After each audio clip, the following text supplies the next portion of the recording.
उत्तरकाशी में टनल में फंसे 41 मजदूरों को बचाने की जंग जारी। गुरुवार को मिल सकती है गुड न्यूज।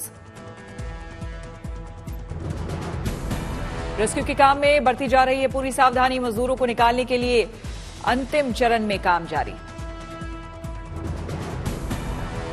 रेस्क्यू के लिए तेजी से चल रही है कार्रवाई। 41 जिंदगियों को बचाने के लिए हॉरिजॉन्टल पाइप डाली गई। 39 मीटर से अधिक हो चुकी है खुदाई। पाइप के जरिए मजदूरों को बाहर लाने का प्लान।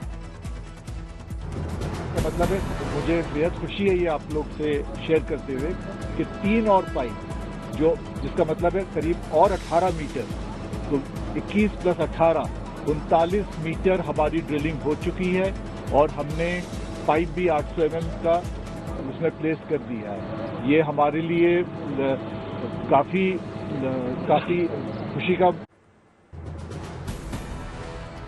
कई एजेंसियां मिलकर तालमेल के साथ कर रही हैं काम। रेस्क्यू अभियान पर सलाह देने के लिए नेशनल और इंटरनेशनल टनलिंग एक्सपर्ट मौके पर मौजूद। मजदूरों को निकालने के बाद अस्पताल पहुंचाने के लिए मौके पर तैयार खड़ी है 41 एम्बुलेंस। बढ़ाई जा सकती है एम्बुलेंस की संख्या। इमरजेंसी सेवा 108 को भी अलर्ट पर रखा गया है। 8 राज्यों के 41 मजदूर टनल में फंसे हैं। टनल में फंसे हैं झारखंड के 15 मजदूर। सीएम हेमंत सोरेन ने जल्द सफल रेस्क्यू की जताई उम्मीद। मजदूरों के लिए टनल में ऑक्सीजन की भी व्यवस्था। मजदूरों को दिया जा रहा है खाना। अंदर दवाई भी पहुंचाई जा रही है। राजस्थान में पीएम मोदी की आज भी ताबड़तोड़ रैलियां। डूंगरपुर और भीलवाड़ा में जनसभा। डूंगरपुर के सागवाड़ा में बोले पीएम, साफ साफ दिख रहा है कि बीजेपी आ रही है। कहा, मैं करता हूं भविष्यवाणी, राजस्थान में कभी भी नहीं बनेगी गहलोत की सरकार। अब पूरे राजस्थान के लोग लिख करके रखे, इस बार तो नहीं, अब राजस्थान में कभी भी अशोक गहलोत की सरकार नहीं बनेगी। पीएम मोदी ने कहा, कांग्रेस वादे की लाल डायरी लेकर घूमती रहेगी, लेकिन मोदी की गारंटी इस पर भारी पड़ेगी। जहां से कांग्रेस से उम्मीद बंद होती है, वहां से मोदी की गारंटी शुरू होती है। प्रधानमंत्री मोदी ने कहा, कांग्रेस ने आजादी के बाद आदिवासियों के साथ अंग्रेजों जैसा बर्ताव किया। गुलाम बनाने की दिखी कांग्रेस की मानसिकता। पीएम ने कहा, कांग्रेस ना दलितों की है, ना पिछड़ों की, ना आदिवासियों की, वो एक परिवार की है। गुलाम सरदार पटेल और अंबेडकर तक का किया अपमान। यंग इंडिया की संपत्ति कुर्क होने पर कांग्रेस अध्यक्ष मल्लिकार्जुन खड़गे ने कहा, नेशनल हेराल्ड अखबार स्वतंत्रता आंदोलन की आवाज था। बीजेपी कर रही एजेंसियों का गलत इस्तेमाल। बीजेपी नेता रविशंकर प्रसाद ने कहा, गांधी परिवार ने अवैध तरीके से कारोबार किया, सरकारी संपत्तियों पर किया कब्जा। पूरी कहानी है नेशनल हेराल्ड की। वो क्या कहती है कि ये फैमिली सिर्फ पार्टी की लिगेसी और फ्रीडम मूवमेंट की लिगेसी नहीं कंट्रोल करती है, जो उस फ्रीडम मूवमेंट की जो प्रॉपर्टी लिगेसी है, मूवेबल प्रॉपर्टी है, इमूवेबल प्रॉपर्टी है, उसको भी अपना पर्सनल प्रॉपर्टी बनाती है। राहुल गांधी ने भरतपुर में उठाया जातिगत जनगणना का मुद्दा। कहा, देश को सांसद विधायक नहीं, आईएएस अफसर चलाते हैं। राहुल बोले, जब आईएएस चलाते हैं देश, तो ऐसे में ये सवाल उठता है कि इनमें कितने पिछड़े हैं, कितने आदिवासी और दलित हैं। मैंने संसद में पीएम से किया सवाल, लेकिन नहीं मिला जवाब। कि देश में या राजस्थान में पिछड़ी जात के कितने लोग, यहां पर कोई जवाब नहीं दे पाएगा। राहुल ने अंग्रेजी भाषा सीखने की हिमायत की। कहा, राजस्थान का हर बच्चा बोले अंग्रेजी, ये मेरी ख्वाहिश। अंग्रेजी शिक्षा से नौकरियों के बेहतर मौकों का दिया हवाला। राजस्थान के शाहपुरा में प्रियंका गांधी ने की रैली। बीजेपी पर जमकर बरसी। राजस्थान के पाली में गरजे अमित शाह। गांधी परिवार और कांग्रेस को राहु केतु बताया। कांग्रेस पार्टी और गांधी परिवार भारत की राजनीति के राहु और केतु है। सीएम अशोक गहलोत पर शाह का निशाना, जनता से कहा आप लाल पगड़ी पहन के अशोक गहलोत के सामने मत जाना, उन्हें लाल डायरी की याद आ जाती है। गहलोत जी लाल कपड़े से भड़क जाते हैं। करोड़ों रुपए का भ्रष्टाचार का हिसाब ये लाल डायरी में है, लाल डायरी में। जालौर की रैली में अमित शाह ने कहा बीजेपी की सरकार बना दो, सुरक्षा की गारंटी देता हूं। राजस्थान में दंगे हो रहे लेकिन गुजरात में एक भी दंगा नहीं हो रहा। अमित शाह ने कांग्रेस पार्टी पर निशाना साधते हुए कहा कांग्रेस राम मंदिर को लटका रही थी लेकिन प्रधानमंत्री मोदी ने भूमि पूजन किया और अब मंदिर बनकर तैयार है। हमारी अर्थव्यवस्था 11वें नंबर पर थी, मोदी जी ने 11वें नंबर से 5वें नंबर पर लाने का काम किया। हमारी जोधपुर में भी गरजे योगी, कहा जोधपुर में 2 साल पहले तलवारें लहराई गई, अगर ऐसा यूपी में होता तो बुलडोजर से ठीक कर देता। योगी ने कहा हमने पहले नारा दिया था रामलला हम आएंगे मंदिर वहीं बनाएंगे, तब कांग्रेसी हम पर हंसा करते थे लेकिन आज भव्य मंदिर बन रहा है।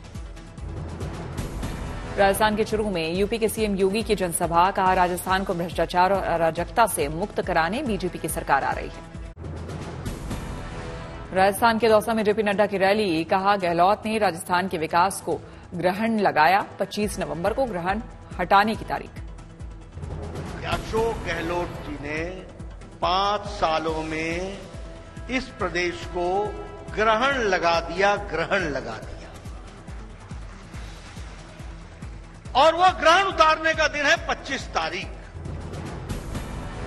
तेलंगाना के गोलकोंडा में असम के सीएम हेमंत बिस्वा की रैली, भगवान राम और भगवान कृष्ण का किया जिक्र।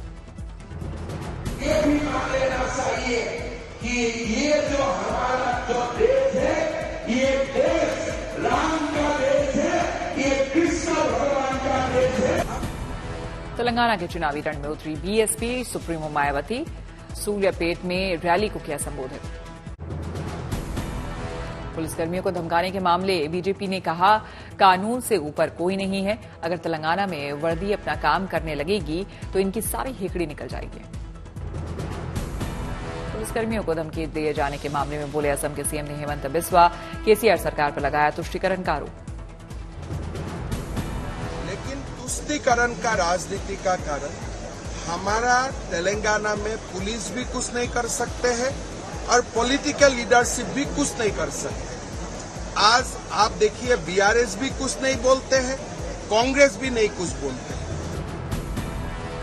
एमआईएम नेता अकबरुद्दीन ओवैसी ने हैदराबाद में पुलिसकर्मियों को धमकाया, प्रचार का समय खत्म होने पर भाषण देने से रोक रही थी पुलिस। बिहार के सीएम नीतीश कुमार के साथ लालू यादव की मांग, केंद्र सरकार बिहार को विशेष राज्य का दे दर्जा। G20 वर्चुअल समिट को पीएम मोदी ने किया संबोधित, कहा आतंकवाद किसी को मंजूर नहीं। इजरायल हमास युद्ध पर बोलते हुए पीएम ने कहा दुनिया में कहीं भी नागरिकों की मौत निंदनीय, गाजा में मानवीय सहायता पहुंचना जरूरी। हम मानते हैं कि आतंकवाद हम सभी को अस्वीकार्य है। सिविलियंस की मौत कहीं भी हो निंदनीय है, हम मानते हैं। G20 वर्चुअल सम्मेलन में डीप फेक को लेकर पीएम मोदी ने जताई चिंता, कहा एआई के रेगुलेशन को लेकर मिलकर काम करना चाहिए। आज आर्टिफिशियल इंटेलिजेंस के युग में टेक्नोलॉजी को रिस्पॉन्सिबल तरीके से उपयोग में लाने की जरूरत है। पूरी दुनिया में एआई के नेगेटिव यूज को लेकर चिंता बढ़ रही है। बीजेपी ने चुनाव आयोग से प्रधानमंत्री के लिए राहुल गांधी की भाषा की शिकायत की, राहुल गांधी पर कार्रवाई की मांग की। 25 से 27 नवंबर तक तेलंगाना दौरे पर रहेंगे पीएम मोदी, 3 दिन में करेंगे 6 रैलियां। 27 नवंबर को हैदराबाद में होगा भव्य रोड शो। 23 नवंबर को मीराबाई की जयंती पर मथुरा में चल रहे ब्रिज रस उत्सव में शामिल होंगे प्रधानमंत्री मोदी, पहले कृष्ण मंदिर में करेंगे दर्शन। मथुरा सांसद हेमा मालिनी कार्यक्रम में मीराबाई के रूप में करेंगी नृत्य की प्रस्तुति।